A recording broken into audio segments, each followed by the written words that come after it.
بازیگوشی های افشین، کاری از پلیس فتا. نویسنده صفیه پرماس.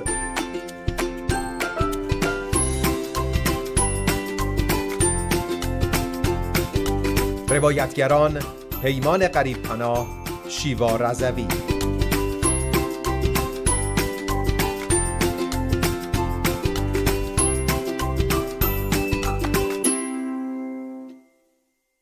پسر داریم قند و عسل، شاخ نبات، شهد و شکر. پسر داریم خوشبر و رو، آقا و یک دونه و زر. پسر داریم افشین آقا، خوشگل و دوست داشتنیه. بازی گوشه یکم ولی عاشق دانستنیه. واسه همین یه وقتایی کنجکاویاش گل میکنه، مثل یه آب جوش که هی تو قوری قلقل میکنه. بله دیگه، شیطونیاش گهگاهی کار خرابیه. یه کار خرابی که نگو، درد سر حسابیه. یه دایی داره که باهاش خیلی رفیق و جور شده. خودش میگه دایی برام یه هدیه تولده. دایی من همیشه هست یه دوست خوب و مهربون.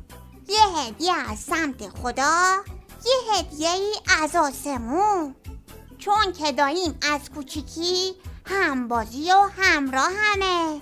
دایی مثال کوه برام یه تکیهگاه محکمه. دایی بروز اسم اونه، یعنی که همراه زمان.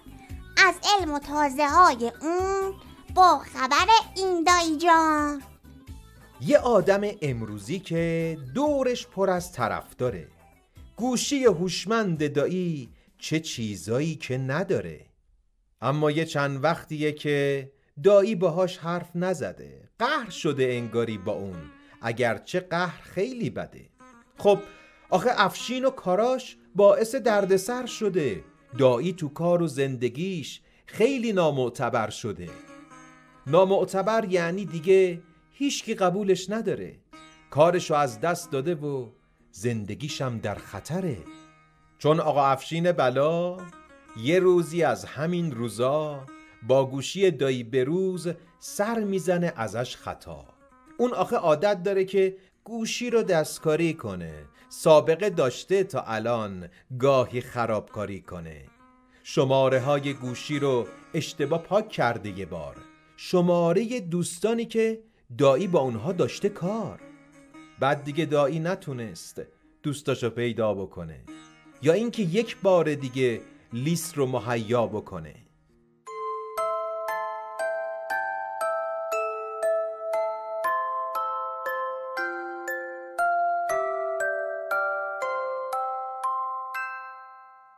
خطای افشین یه دفعه تایید بی اجازه بود. تایید درخواست خرید، تایید یک رمز ورود. پولهای دایی توی کارت دزدیده شد با این فریب، چون حالا رمز افتاده بود دست یه آدم غریب. بارها پیامهای دایی پاک می شد و اون نمیدید. بعد اون از دوست و مدیر توبیخ و دعوا می شنید. چون مثلا مدیر اون پیام داده زودی بیا، یا این که این کار رو بکن، زود بفرست برای ما. افسوس از این که دایی جون گوشیش تو دست افشینه. معلومه که پیام ها رو به وقت دیگه نمی بینه. یا این که افشین اشتباه به خانومی پیام داده، تصویر نامناسبی برای اون فرستاده.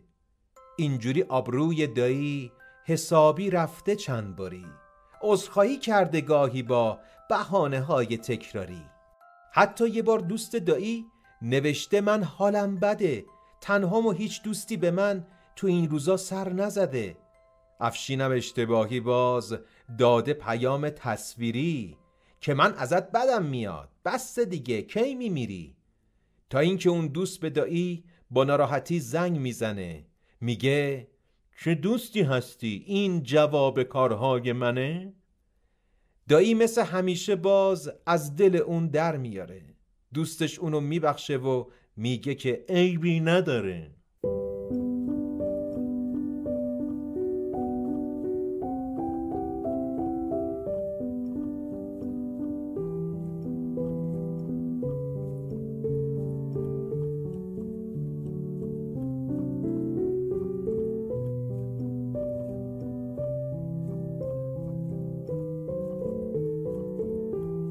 تو گروه همکاراشم آبروی دایی رفته پاک، چون افشین عکسای بدی گذاشته بود به اشتراک. فیلمای خانوادگی با حضور شخص دایی، صحبت محرمانه که ضبط شده بود اشتباهی.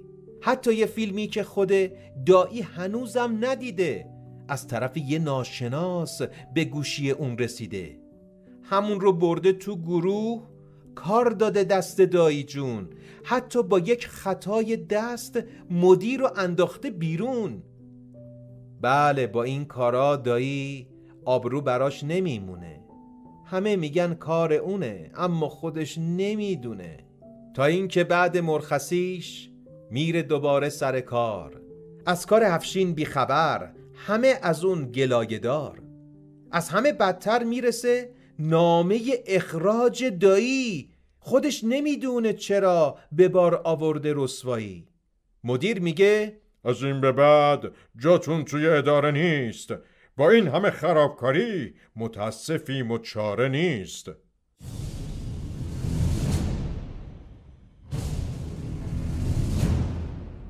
حالا از اون موقع دایی گوشیشو چک کرده، دیده وای چه خبرها شده و تا به الان نفهمیده. واسه این افشین رو دیگه پیش خودش نمیگیره، بیکاره و ناراحته، اگرچه دوستشم داره. تا اینکه افشین دایی قول میده تکرار نکنه، با گوشی دایی جونش بی اجازه کار نکنه. اون دیگه فهمیده گوشی اگر واسه بزرگتراست اون نباید دست بزنه، این کارا خیلی اشتباست. حتی میگه دوستان من باید که مطلع بشن، به گوشی بزرگترا هیچ موقعی دست نزنن. واسه همین از این به بعد افشین و دایی همکارن تا مردم رو در مورد اینها تو جریان بذارن. میرن تو جمع بچه ها با قصه های پندآموز، نمایشای بانمک از افشین و دایی بروز. پلیس فتای مهربون با اونها همکاری داره، اونها رو یاری میده و مثل یه آموزگاره.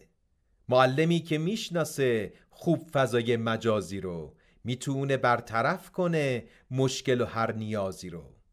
با افشین و دایی بروز همیشه همراه بمونید، پلیس فتا رو تا ابد دوست خودتون بدونید.